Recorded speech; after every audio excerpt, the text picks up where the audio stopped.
집에서 왔어요 바로. 집에서 오늘 오전에 왔는데 시간 잘못 봐갖고 제가. 알았어? 네, 선거운동해도 예배는 빠지지 마세요. 안 빠지죠. 당연히 그래. 수익은 잘 지켜야죠. 5월 한 달 동안 또 헌금위원회니까 끝까지 잘 자기가 맡은 바를 성실하게 하시고 네.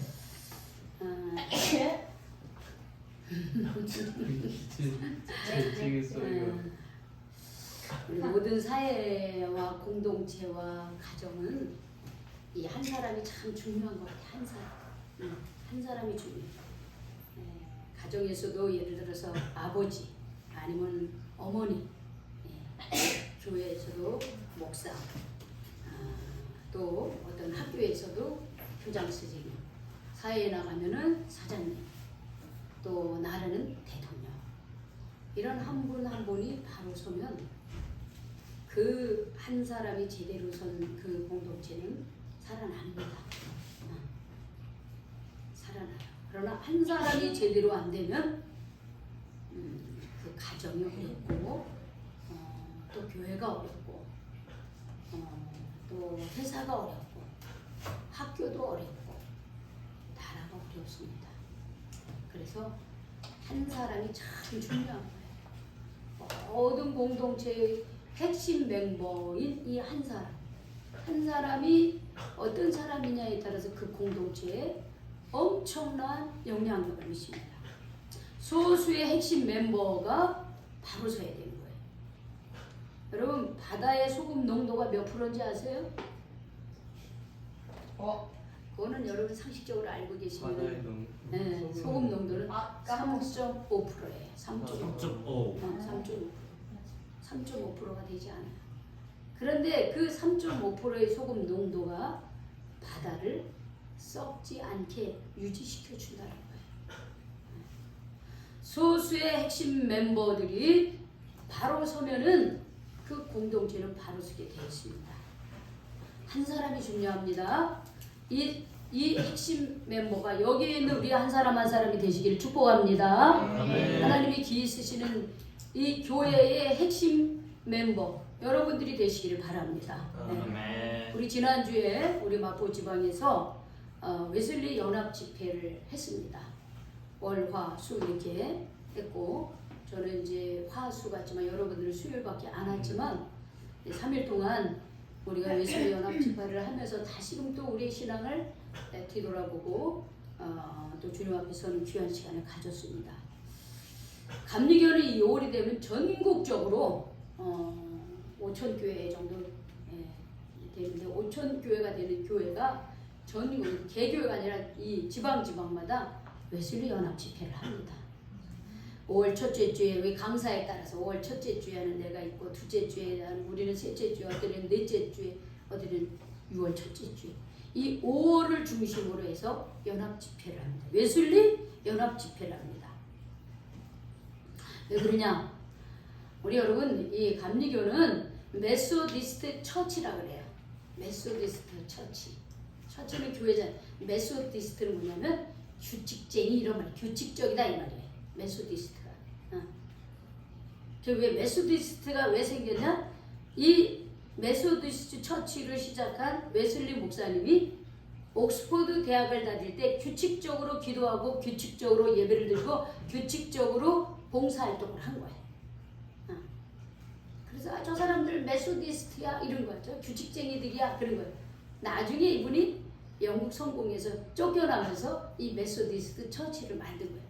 사실 영국 성공의 신부인 웨슬리 신부님은 이 따로 교단을 만들고 싶어 하지 않았어요. 그런데 막 노방전도를 하고 야외 집회를 하고 그러니까는 이 영국 성공의 이 아주 높은 장관들이 신부들이 야 신부가 그렇게 저거 하면 되냐 이러면서 내쫓은 거예요. 그런데 내쫓아서 어쩔 수 없이 메소디스트 처치가 만들어지게 된 거예요.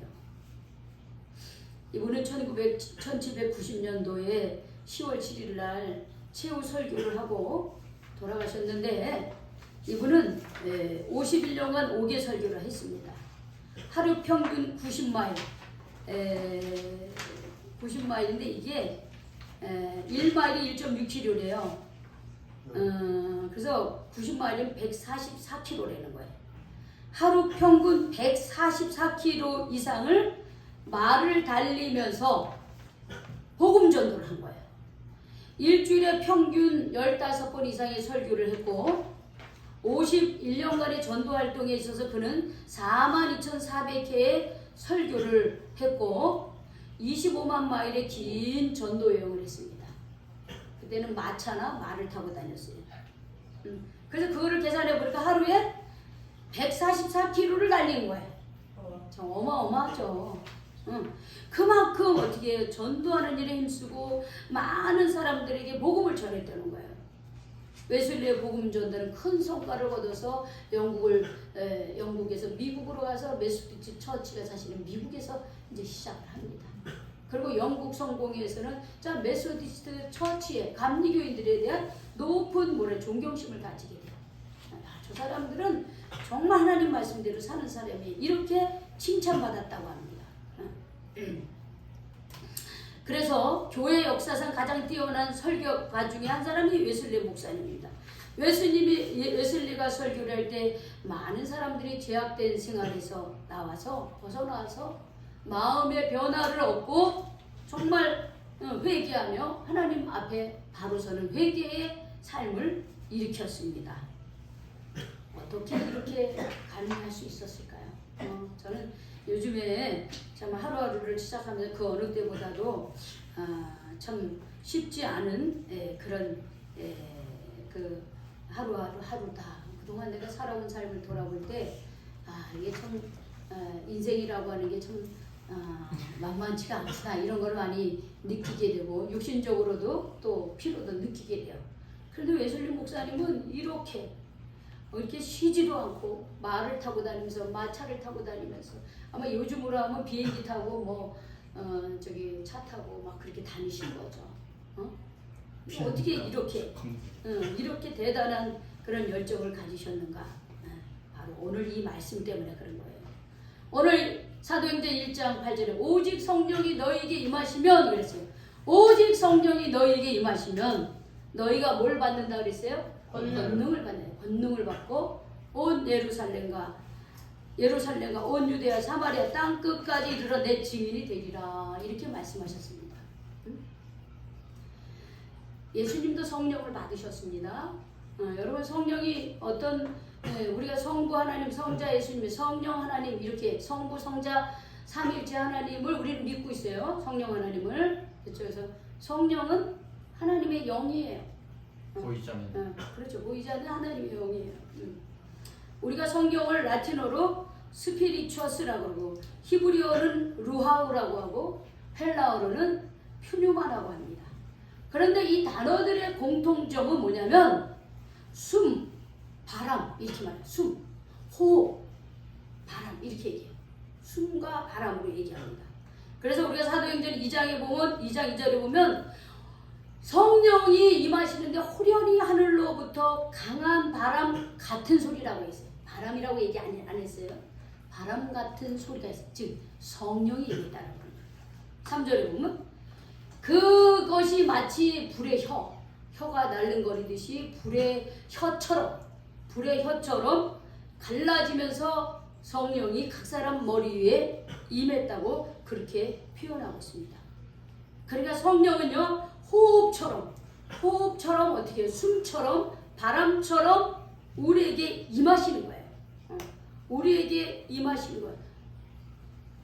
지금도 성령님이 우리와 함께 계시는 줄로 저는 믿습니다. 아멘. 여기에 성령님이 함께 계십니다. 아멘. 그러나 보이지 않을 뿐이죠. 그렇죠? 그러나 성령님이 지금 이 가운데 계십니다.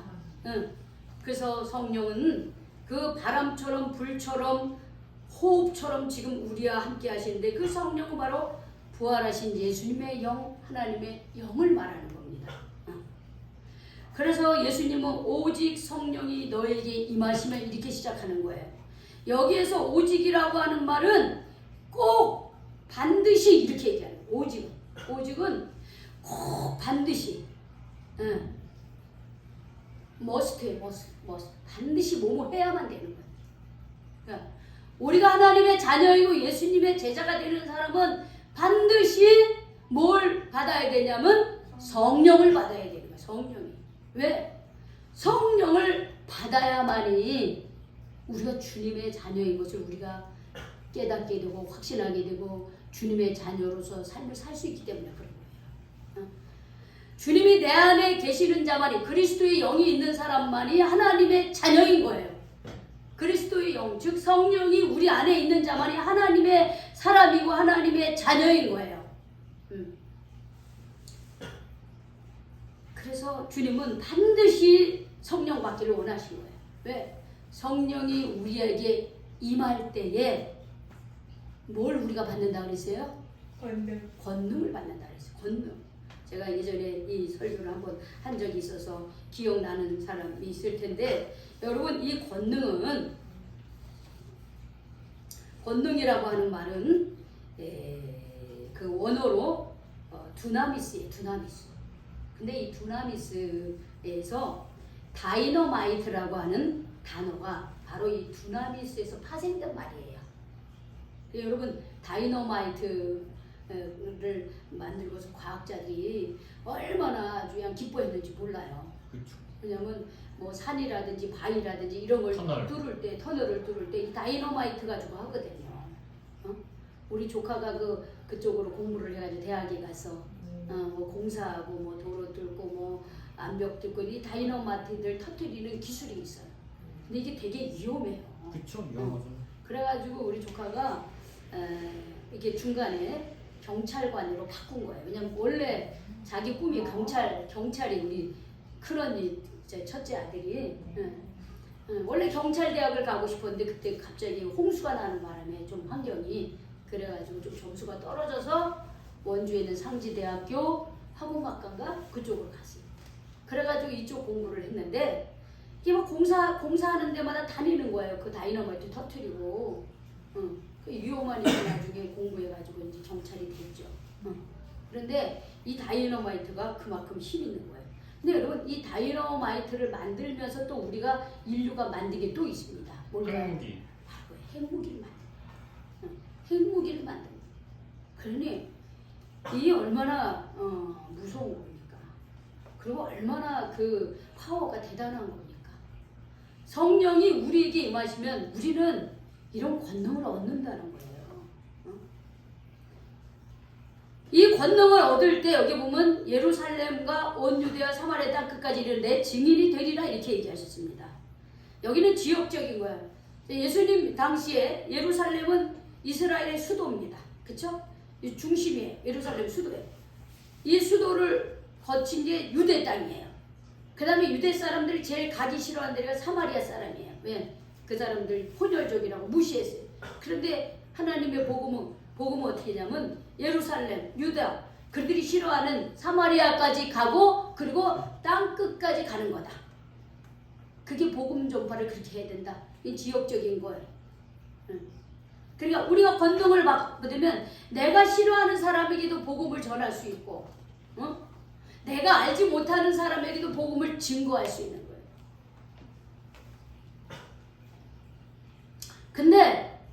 근데요 이거는 어떻게 하면 우리가 성령이 우리에게 임하셔야 그게 가능한 거예요. 성령님이 우리와 함께 하셔야 돼요. 그런데 우리가 성령이 우리와 함께 하실 때 우리는 이게 가능합니다. 예수님은 우리에게 이렇게 말씀하셨죠. 내가 너희에게 분부한 모든 것을 가르쳐 지키게 하라. 볼지어다 내가 세상 끝날까지 항상 너희와 항상 어떻게 되자 함께 있다 그랬어요. 그리고 예수님이 또 이런 말씀하셨습니다. 사도행전 1장 4절에 보면 예루살렘을 떠나지 말고 들은 바 아버지께서 약속하신 것을 기다려라 그랬어요. 약속하신 게 뭐예요? 내가 다시 돌아오는데 뭐로 돌아요? 성령으로 그러니까 보내주겠다는 걸 보낸 거예요. 예수님이 또 이런 말씀하셨습니다. 이건 한번 찾아볼까요? 요거는 이렇게 체크해놓고 사도행전 1장 8절을 체크해놓고 요한복음 14장 18절을 한번 보겠습니다. 요한복음 14장 18절.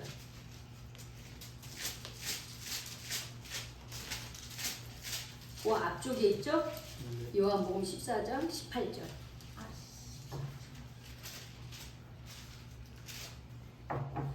요한복음 14장 18절 같이 읽겠습니다. 시작. 내가 너희를 그와 같이 버려두지 아니하고 너희에게로 오리라 그랬어요.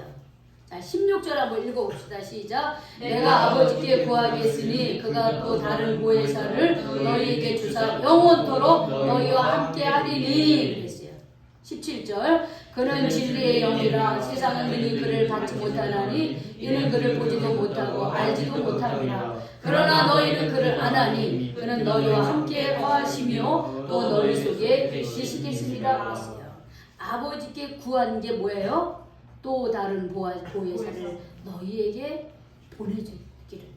그래서 영원토록 우리와 함께 있기를 원했어요. 이 보혜사 성령은 진리의 영, 진리의 영. 세상은 그 진리의 영을 알지도 못하고 깨닫지도 못해요. 그러나 우리는 압니다. 그 진리의 영 성령님은 우리와 함께 계시고 그 다음에 우리 속에 계십니다. 그러므로 우리는 고아처럼 내버림을 당하는 것이 아니라 항상 주님과 함께 하는 거예요. 주님이 성령으로 우리와 함께 해주겠다고 약속을 했어요. 그래서 우리는 성령이 늘 내 안에, 성령이 우리 안에, 성령이 함께하는 삶을 살아야 됩니다. 그 성령이 함께할 때 우리는 전도할 때 무엇을 할 때 우리는 낙심하지 않고 우리가 어디에 있든지 성령님께서 힘을 주는 거예요. 성령이 함께 하실 때 나타나는 역사가 권능을 받는다 그랬어요. 다이너마이트는 핵폭탄보다도 더 큰 그런 권세를 얻습니다. 신약 성경은 성령 받은 사람들의 이야기로 가득 차 있습니다. 먼저는 예수님이죠. 예수님께서 세례를 받으시고 올라오실 때에 그 위에 비둘기 같은 성령이 임하셨다 그랬습니다. 그리고 하늘문이 열리면서 이런 음성이 들렸습니다. 너는 내 사랑하는 아들이요 내 기뻐하는 자다 이렇게 얘기했습니다. 주님이 왜 그런 능력을 행하셨겠습니까? 성령님이 예수님과 함께 했기 때문에 그런 거예요. 성령이 세례를 받으셨기 때문에 그렇습니다. 사도행전 우리가 2장에 보면 초대교회 성도들이 예수님의 말씀을 믿고 그들이 모여서 기도했을 때 성령이 바람처럼 불처럼 임했습니다.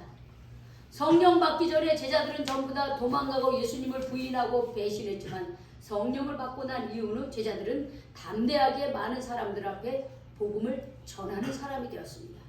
심지어 그들이 끌려가더라도 그들은 어떻게 해요? 예수님을 더 이상 부인하지 않았습니다. 바울은 어떻습니까? 바울은 예수님을 모를 때는 그는 예수를 이단으로 생각하고 예수 믿는 사람들을 잡아다가 옥에 가두고 그런 역할을 했습니다. 그는 바리새인 중에 바리새인이요 율법학자였습니다. 그러나 그 다메섹에 믿는 사람들을 잡으러 갈 때 다메섹 도상에서 부활하신 주님을 만납니다.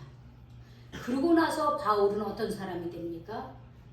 예수를 증거하는 사람이 되었습니다.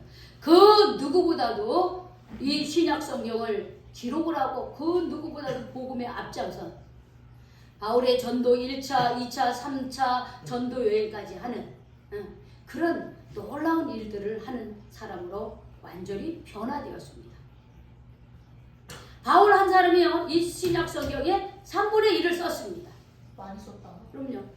예수님의 12제자들이 있었지만 예수님의 12제자들이 쓴 건 얼마 안 돼요. 마태는 마태를 중심으로 한 마태 공동체가 쓴 거고요. 누가는 사도행전을 쓴 의사 누가가 쓴 거죠. 마가는 어떻게 해요? 혹시 마가는 12제자에 속하지 않습니다.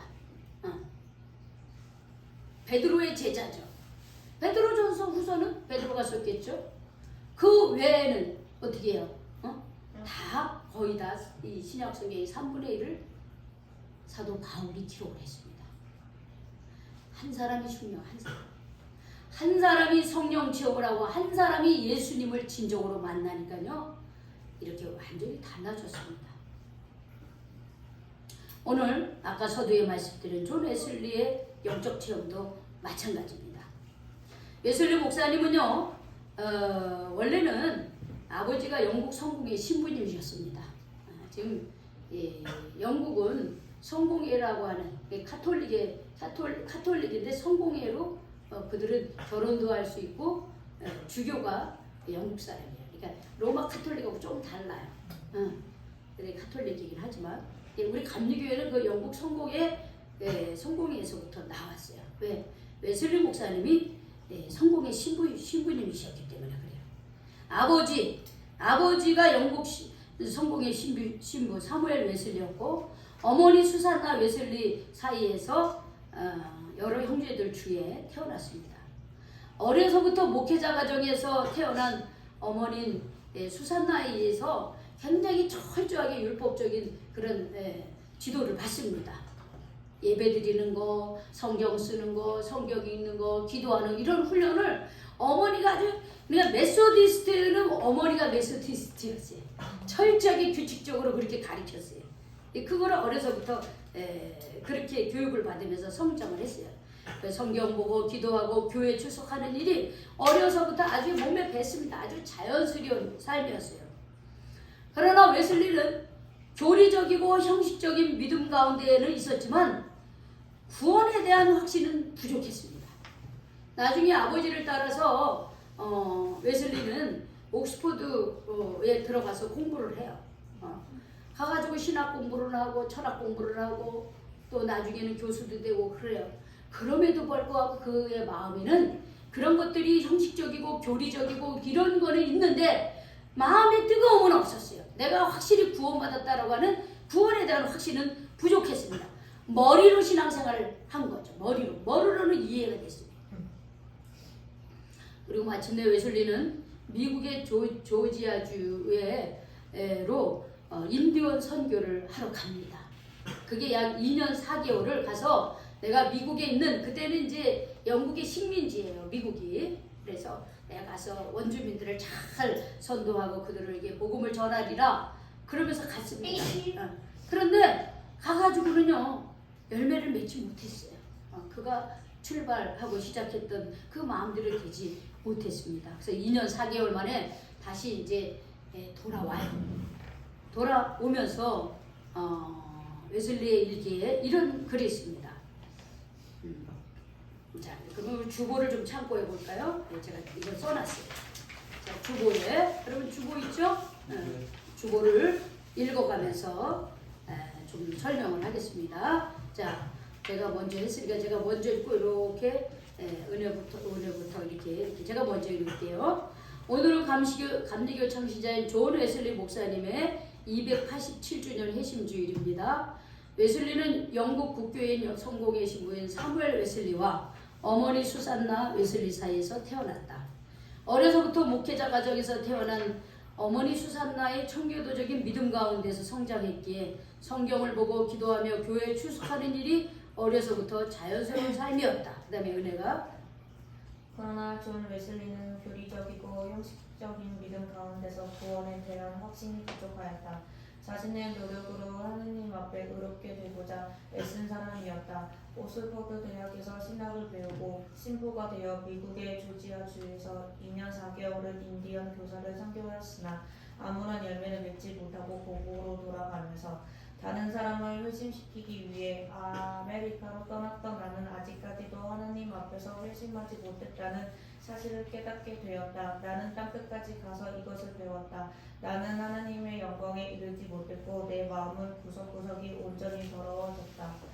오직 나는 그리스도에게 발견되고 나 자신의 의가 아니고 그리스도의 믿음에 의한 의, 믿음으로 하나님으로부터 주어진 의, 이것을 얻는 일이 나의 유일한 희망이다. 라는 일기를 썼다.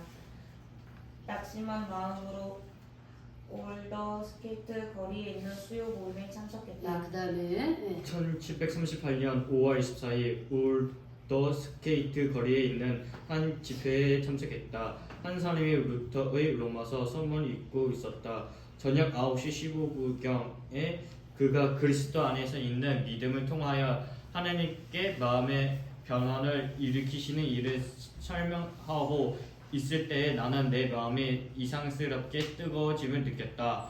나는 내가 그리스도를 신뢰하고 있다고 느꼈으며 구원을 위해 다만 그리스도만 믿고 있음과 그 위에 주께서 나의 죄를 아니 나의 죄까지 다 거두어 가시고 나를 죄와 사망의 법에서 건져 주셨음을 믿는 확신이 나에게 주셨다. 웨슬리의 일기. 이후로 웨슬리 목사님은 복음을 전도를 위하여 헌신하였다. 네, 여기까지만. 그다음에는 조금 설명하고 있겠어요. 자, 그러니까는 그렇게 선교에 나갔는데 자신을 보게 된 거예요. 내가 이렇게 어려서부터 믿음 안에 살았고 어려서부터 이렇게 신앙 안에서 자랐지만 나에게는 그런 구원에 대한 확신이 없다는 것을 알게 됐고 내가 얼마나 죄인이라고 하는 것을 깨닫게 됐다는 거예요. 그래서 여기서 그랬잖아요. 내 마음 구석구석이 온전히 더러워졌다. 오직 나는 그리스도에게 발견되고 나 자신의 의가 아니고 그리스도의 의를 믿음에 의한 의, 믿음으로 하나님으로부터 주어진 의, 이것을 얻는 일이 나의 유일한 희망이다. 이렇게 얘기했어요. 정말로 내가 하나님으로부터 구원받았다라고 하는 그런 죄의 용서함을 받았다는 이것이 내게 있어야 된다는 것을 깨닫게 됐다는 거예요. 그걸 일기를 쓴 거예요. 그래서 낙심한 마음으로 그 올더스케이트 거리에 있는 수요 모임에 참여합니다. 그게 1738년도 5월 24일이에요. 그 집회에 참석을 하는데 그 집회에 참여할 때 어떤 한 사람이 사회를 보면서 한 사람이 루터의 로마서 주석 서문을 읽어요. 그 루터의 로마서 주석은 뭐냐면 제가 여기는 쓰지 못했는데 로마서 1장 16절에서 17절이에요. 어떤 말씀이냐? 내가 복음을 부끄러워하지 않으니 그랬어요. 바울이 그런 거예요. 바울이 나는 복음을 부끄러워하지 아니하노니 이 복음은 모든 믿는 자에게 구원을 주시는 하나님의 능력이 됨이라. 먼저는 유대인에게요 그리고 헬라인에게로다. 복음에는 하나님의 의가 나타나서 믿음으로 믿음에 이르게 하나니 기록된 바 오직 의인은 믿음으로 말미암아 살리라 함과 같으니라. 그냥 그걸 읽은 거예요. 믿음으로 우리가 구원받는다고 하는 것을 그걸 읽은 거예요. 그거를 이 웨슬리 목사님 몰랐을까요? 이 사실을? 알고 있죠. 근데 그게 제대로 마음에서 그게 온전히 믿어지지 않았던 거예요. 머리로는 아는데. 그런데 이 본문을 읽을 때에 그의 일기에 보면 이런 기록이 있어요.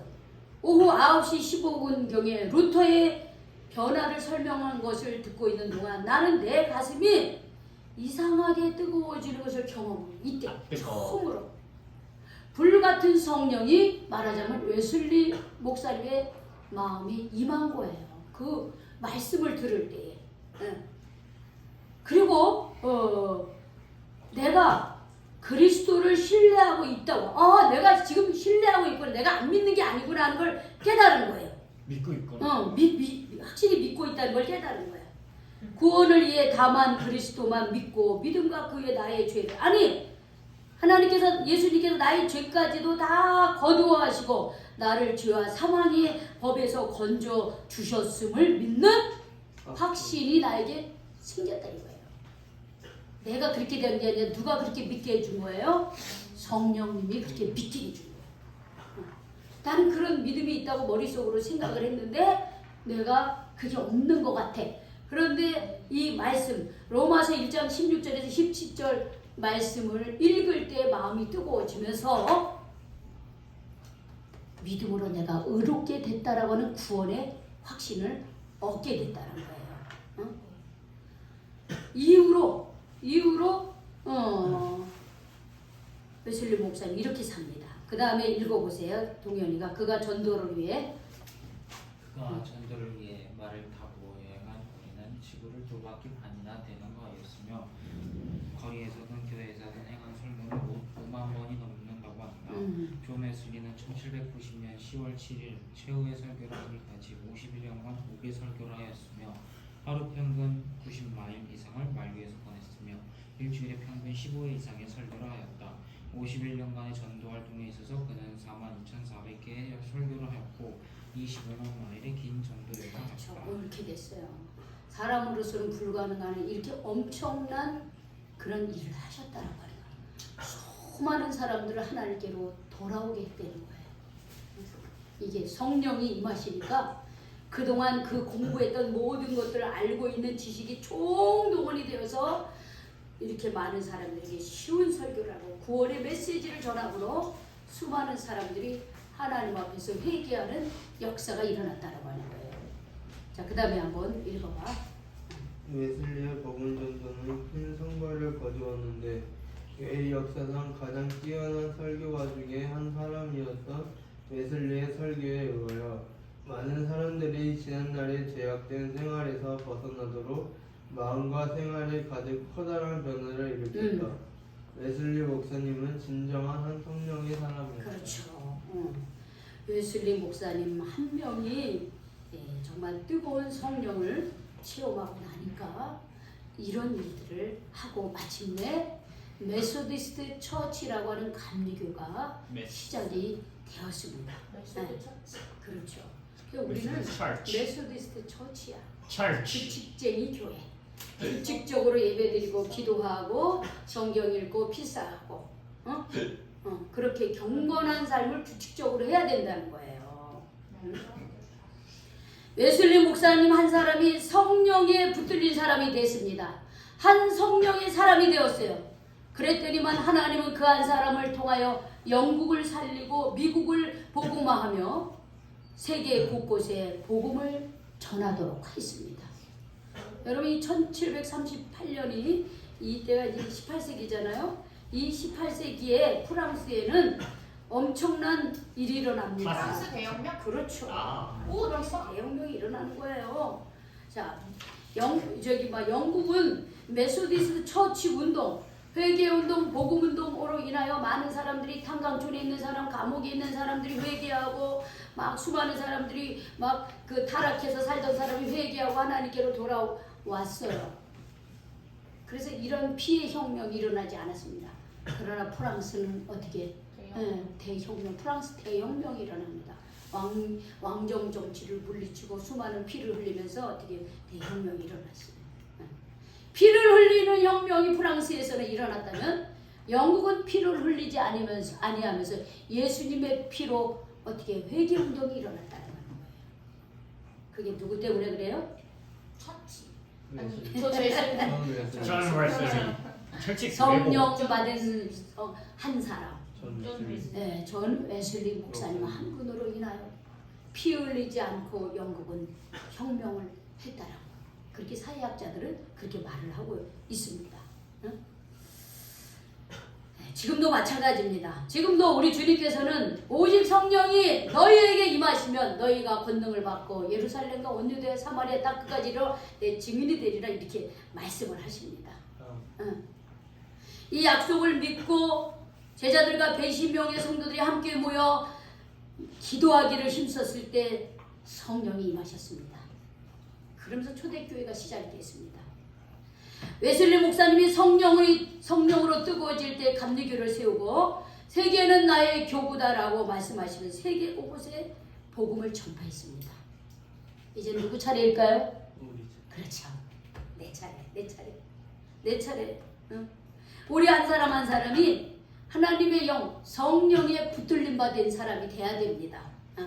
그렇게 될 때 우리 가정이 살고 우리 교회가 살고 내가 속한 공동체가 살고 이 대한민국이 살아날 줄로 믿습니다. 아멘. 네. 누구를 통해서? 성령을 통해서. 그렇죠. 한 사람의 성령, 한 성령의 사람, 바로 나를 통해서, 나 한 사람을 통해서, 성령에 붙들린 나 한 사람을 통해서 우리 가정이 살고 교회가 살고 여러분이 속한 공동체에 살고 이 대한민국이 살아나는 그런 역사에 여러분들이 그 사람 되시기를 바랍니다. 그런 성령의 사람이 되시기를 주님의 이름으로 축원합니다. 아멘. 기도하겠습니다. 하나님, 한 사람이 중요하다고 했습니다. 한 사람이 하나님 앞에 붙들렸을 때 주님 복음이 세계 곳곳으로 번지는 그런 역사가 일어났고 웨슬리 목사님 한 사람으로 인하여 영국이 피 흘리지 아니하고 정말 영국이 바로 서게 됐고 주님 미국과 주님 많은 곳곳에 복음이 전파될 수 있었습니다. 주님 우리 예슬림 목사님이 그 뜨거운 성령 체험을 하면서 복음을 담대하게 전했던 것처럼 주님 저희들도 그런 한 성령의 사람이 되게 하여 주시옵소서. 우리 교회 한 사람에 한 사람 성령 받은 사람들이 되게 하여 주시옵소서. 오늘 우리가 성령 받지 않으면 이 자리에 있을 수가 없는 줄로 압니다. 주님 그 성령이 충만하기를 원합니다. 성령이 좀 늘 아버지 내 안에 내주하여서 그 성령의 이끄심에 저희들이 붙들림에 살아갈 수 있도록 인도하여 주시옵소서. 우리 교회가 살게 하여 주시옵소서. 우리 가정이 회복되게 하여 주시옵소서. 내가 속한 공동체가 주님 좋은 일 많이 일어나게 하시옵소서. 하나님 이 대한민국이 바로 서는 역사가 일어나게 하여 주시옵소서. 그런 한 성령의 사람이 오늘 이 자리에 참여한 저희들이 되게 하여 주시옵소서. 예수님의 이름으로 기도 올리옵나이다. 아멘.